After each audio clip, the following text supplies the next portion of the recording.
Strange. The others on patrol should have returned by now. Our food will be overcooked if we wait any longer.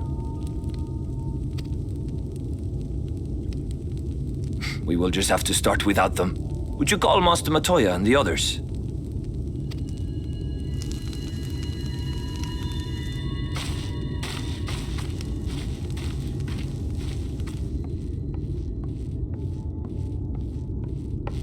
I tire of these games, Urianger. Why do you pretend you cannot see it?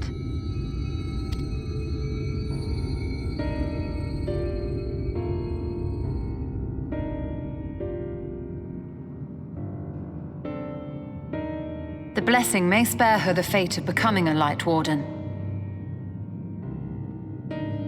But you cannot be blind to the nascent corruption. She is not as she was in the Source.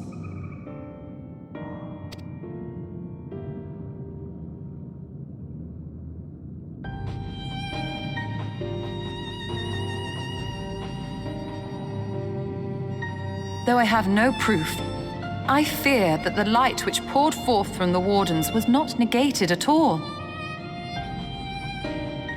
I fear it was absorbed, that she has been suffused with their light.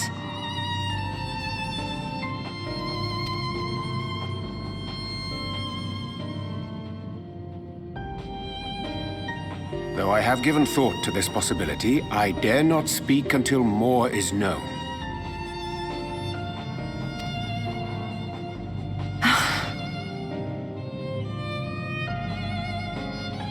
By the time you deign to enlighten us, it may be too late, if it is not already.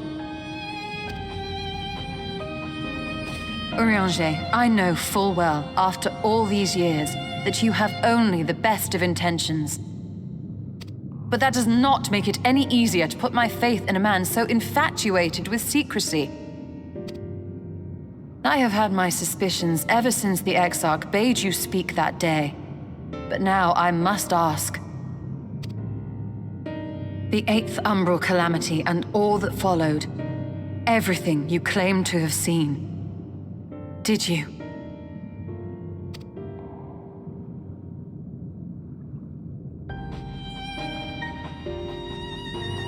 Help! Someone help!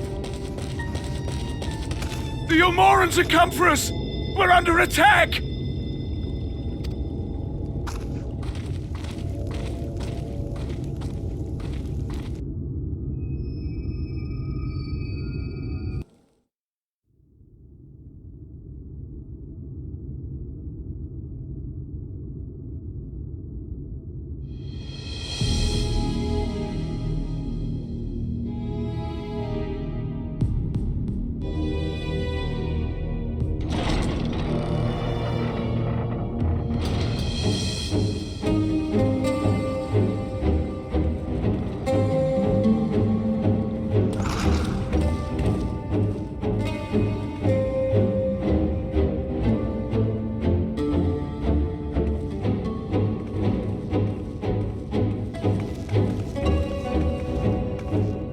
Lord Forthry, how good it is to see you. How long has it been? Not since your inauguration, unless I'm mistaken. Too long, at any rate.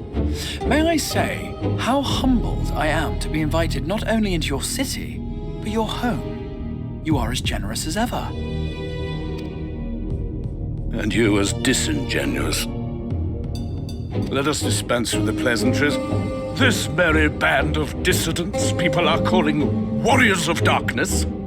They have slain sin-eaters, and by all accounts the Crystarium is complicit in their villainy.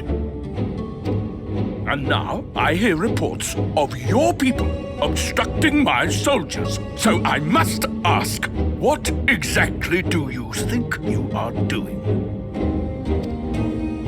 I might ask you the same thing. It should be clear, even to you, that defeating the Light Wardens represents the world's only hope of survival. Even now, the people of Lakeland and Ilmeg rejoice in the return of night. For 100 years, they yearned for a means to fight back against the Sin-Eaters, and at last they have found one. Yet you choose to stand idly by and do nothing. Why? Why? Because this hope you cling to is nothing more than a fever dream, an exercise in futility. Even should you slay the Sin Eaters, the world as we know it is beyond salvation. With what little land and resources remain, the people would be free only to starve. Before long, they would turn to violence, then to war, and ultimately usher themselves unto oblivion.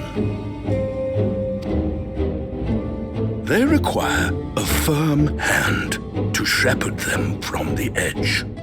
The hand of a king, nay, a god.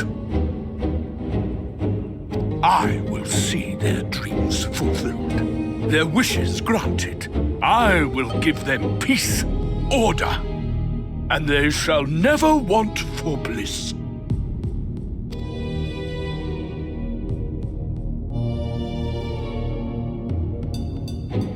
Men are fickle creatures who entertain vague ideals without the faintest notion what they cost. But a little fear can go a long way towards helping them realize what it is they truly need. Sanctuary. And they shall find none in this world save that which I afford them. That is why the Sin Eaters exist. To unite the world under my dominion. A paradise fit to grace the 8th Umbral era. What was that? A minor epiphany, nothing more.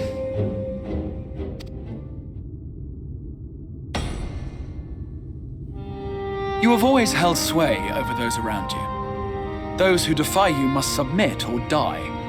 What sits before me is the inevitable result of bloated privilege and unchecked power. But man is more resilient than you think. His achievements are not the product of violence and bloodshed, but compassion and understanding. This calamity is but another crisis to be overcome. And we will, once we eliminate the Sin Eaters. You poor deluded fool. These people care not for the morrow. They care only for the now, and the contentment they lack. What good is a paradise to them if it is 1,000 years in the making, or even 100?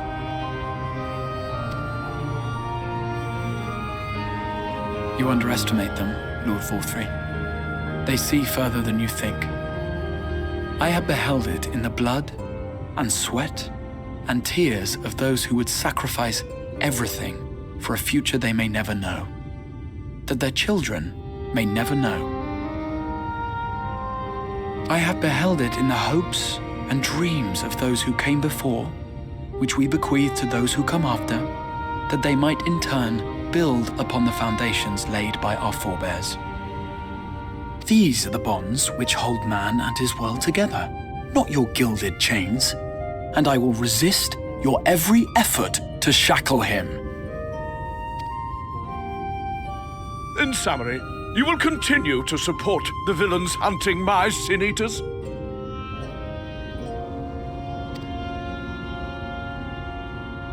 With tremendous enthusiasm, for I have faith in the future they would build.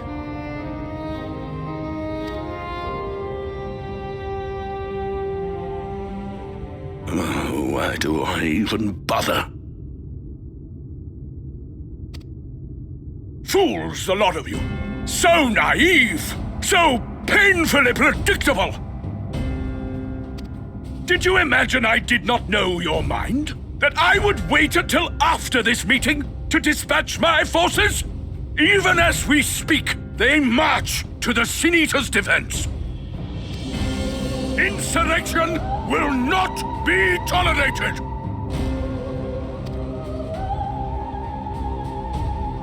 The people of this world are mine to rule, mine to command!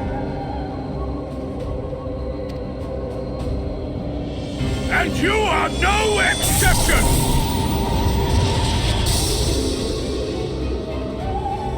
What? How did he... Insolent swine! I will not stand for this! Do you hear me?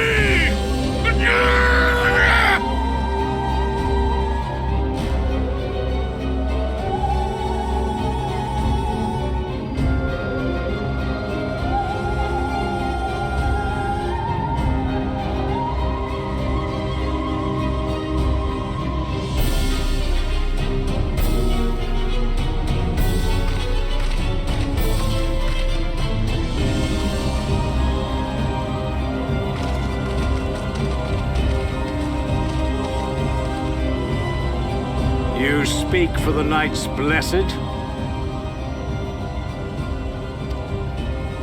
I do. I presume that is your doing.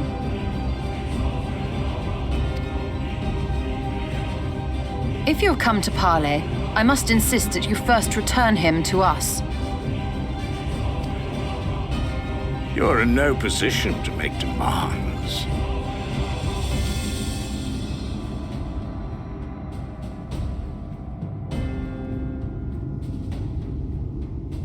By Lord Vorthry's decree, Raktika now falls under the governance of Yulmore. You will henceforth answer to us.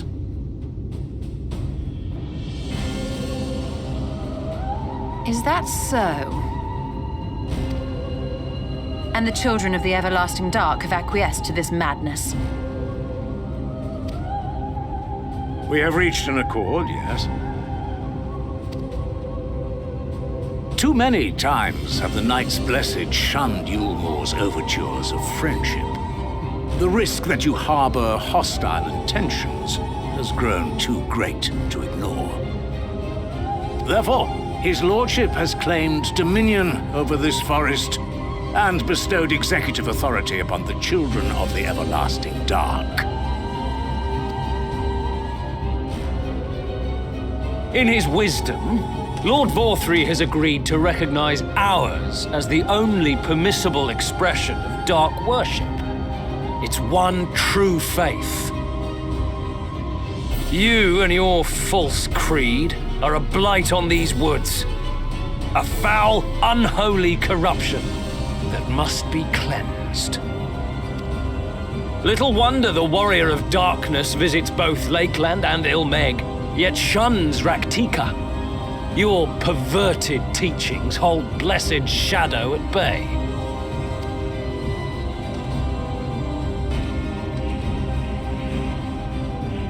You have accepted the yoke of Yulmore to spite us, then? Fools. Darkness will never return to these skies while they hold sway. Those of you minded to obey his lordship are to make for woven oath with all haste. We will leave you, that you may have time to prepare. Woven oath? Are you suggesting we abandon our fate to join those zealots? What has your faith afforded you thus far? Nothing! We will guide you along the righteous path. And should we refuse?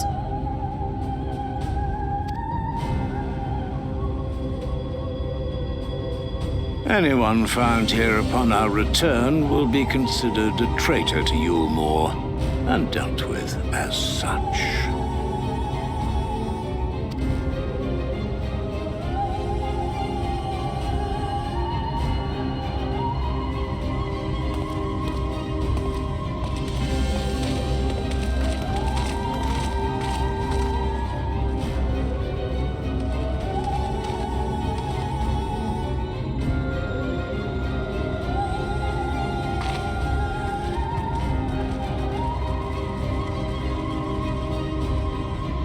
We will discuss these developments after I have tended to our casualty.